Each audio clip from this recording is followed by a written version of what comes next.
We turn now to a difficult subject for many families: how to tackle cyberbullying. New research study from Pew finds nearly half of teens in the U.S. say they have been bullied or harassed online. It can take many forms, including physical threats, the spreading of false rumors, and receiving unsolicited explicit images.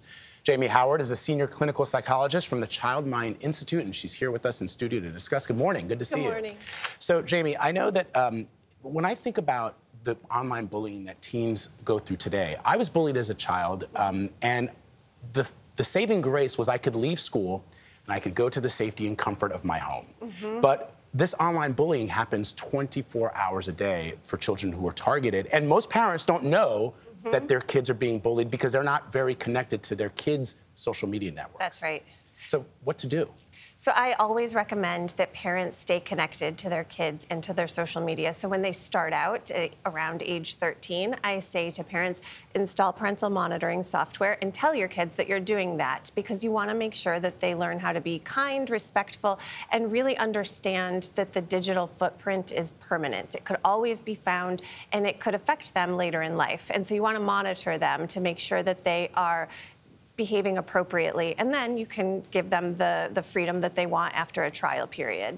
Parental monitoring software, what exactly does it allow parents to do? It feels a little Big Brother-ish. It is. That's why I say tell your kids. We don't want this to be secretly you're going into your kid's bedroom and reading their journal without their consent. But this is about establishing good practices. And so what parents can do is on their own device, they can see everything that their kids are up to. They can see what they're posting and what they're receiving. And then they're so much more equipped to intervene if something happens, if someone says something inappropriate, and they can guide them in how to respond. You know, each type of trauma deserves its own individual respect. And Vlad, you alluded to it. Those that might be being bullied in person are dealing with trauma, but you're also dealing with trauma if you're being bullied online. I want to speak from the perspective of some parents, and maybe you've heard this before, where they say, well, if my kid's getting bullied online, I'm going to tell them to get offline. I'm going to tell them to put down their phone. They don't have to get bullied. They can run away from their TV or tablet or phone. What do you say to parents that think that way? Unfortunately, that won't really work because the bullying can still happen. It's just that your child isn't exactly reading it and hearing about it in real time, but they're going to hear about it and know about it in other ways. And we know that rates of depression and anxiety are increasing for kids at this age, and suicide's a leading cause of death.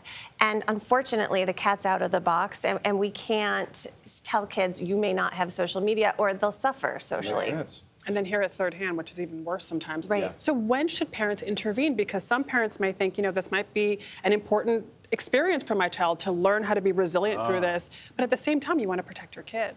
Yeah, there's severity. There's degrees of severity, right? So if explicit images are being sent of your child, that's actually illegal, and that you want to go to the authorities for something like that. If someone is calling your child a mean name, maybe that's something that you can teach them how to hold their head high and really connect with their allies, their good friends, spend a little more time with good friends in real life. And sometimes you want to go to other parents. Teenagers don't always love this. They usually hate this. And yet still, the stakes are high, right, with depression and anxiety on the rise. So here's a question. What if your child is the bully? Right. So kids make mistakes, right? Like the base rate of being a sociopath is very low. So chances are that this is a good kid who's making a mistake, who doesn't have sufficient guidance. And so this is an opportunity for you to say, okay, I got to take a step back and teach my child really explicitly what I expect from him or her.